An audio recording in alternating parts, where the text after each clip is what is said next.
नमस्कार दर्शक बंधु मु लेस्टक रे आपण मानक स्वागत जनाऊँगी। हाय फ्रेंड्स, एबे एबे कालिया योजना नहीं आसला गोटे बहुत बड़ अपडेट। फ्रेंड्स, आपण माने जानी थिबे कृषक मानकर उन्नति पई आम राज्य सरकार कालिया योजना आरंभ करा जायछि। एही योजना माध्यम रे पूर्वरु चाषी मानक अकाउंट को 5000 टका लेखाए पठा जाउथुला। तापर एहाकू कमे दिया जाई वर्ष को 2 थर 4000 टका पठा दिया जाउछि। जहाँकि प्रथम किस्ती होची अक्षय तृतीया एवं द्वितीय किस्ती होची छाड़ खाई रे। जहाँकि एबे कालिया योजना नहीं बड़ घोषणा कर जहाँकि मु आपण मानकु संपूर्ण भाव में कहीदेवी। वीडियोटी स्टार्ट करिया पूर्व मोर गोटे छोटिया अनुरोध, जहाँकि आपण माने सर्वप्रथम वीडियोटी को लाइक कर दिंतु। जदि आम चैनल नुआ आछंती तेबे चैनल को सब्सक्राइब कर दिंतु। चलंतु डेरी न करी वीडियोटी स्टार्ट करिबा।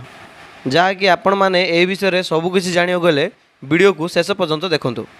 फ्रेंड्स, मु आपण मानकु सर्वप्रथम कहि रखुछि, जदि आपणकर कालिया योजना लिस्ट रे नाम अछि किंतु आपण माने एबे पर्यंत कालिया योजनार टंका पाई पार नांती, तेबे एबे कालिया योजना पोर्टल रे ग्राभरेंस फॉर्म ओपन करा दिया जायछि। आपण सेठी आपणकर विवरणी दियंतु। जदि आपण माने कालिया योजना टंका पाया पई उपयुक्त, तेबे आपण माने कालिया योजना टंका पाई परिबे। एवं आपण जने चाषी किंतु आपणकर कालिया योजना लिस्ट रे नाम नाही, तेबे आपण माने चाहिए आपण माने कालिया योजना पोर्टल रे एबे ग्राभरेंस ओ रजिस्ट्रेशन चालू होईची आपण करि परिबे। जहाँकि तार लास्ट डेट होची जुलाई 31 पूर्व ही आपन को ए सब काम करने को पड़िबो। फ्रेंड्स, जहाँकि एबे राज्य सरकार तरफ घोषणा कर जायछि, जहाँकि एबे राज्य सरकार तरफ घोषणा कर जायछि। सीएम ओडिशा टुटू हैंड रे राज्य सरकार तरफ ट्विटर हैंडल रे ट्वीट कर जायछि कि जहाँकि एई ट्वीट रे लिखा जायछि कि चाषी उन्नति रे राज्य प्रगति क्षुद्र नाममात्र एवं भूमिहीन चाषी मानक कल्याण पई राज्य सरकार कालिया योजना रे बजेट रे 1879 कोटी व्यवस्था करितिबा बेले एथिरे उपकृत होउचंती 43 लाख रु अधिक चाषी परिवार। आपण एई ट्वीट टी आपण स्क्रीन माध्यम में देखि पारुथिबे। जहाँकि कहवाकू गले कालिया योजनार बजेट मध्य सेट करा जायछि। बहुत जल्दी ही चाषी मानकर अकाउंट को कालिया टंकाटी पठा जिवो।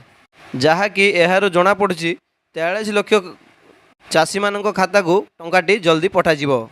जदि आपण मानकर कालिया योजना लिस्ट रे नाम अछि किंतु आपण माने कालिया योजनार लाभ पाई पार नांती, तेबे आपण माने ऑनलाइन माध्यम रे जाई ग्राभरेंस दियंतु। एवं आपण माने जने चाषी आपण मानकर कालिया योजना लिस्ट रे नाम नाही, ताहले आपण माने ऑनलाइन रे आवेदन कर दियंतु। एथिपाई जे राज्य सरकार यथाशीघ्र कालिया योजना टंका अकाउंट को पठेबाकू जाउछंती। यह थिला फ्रेंड्स गोटे छोटी अपडेट। जदि वीडियोटी आपण मानक भल लागिछि वीडियो को लाइक करंतु एवं चैनल को सब्सक्राइब करी पाखे थिया बेल आइकन को क्लिक करंतु, जहा द्वारा कि हमर एही बळिया लेटेस्ट इन्फॉर्मेशन गुडाक सर्वप्रथम पाई परिबे। धन्यवाद। जे कोनोसी भी डाउट अछि कमेंट सेक्शन रे पचारंतु।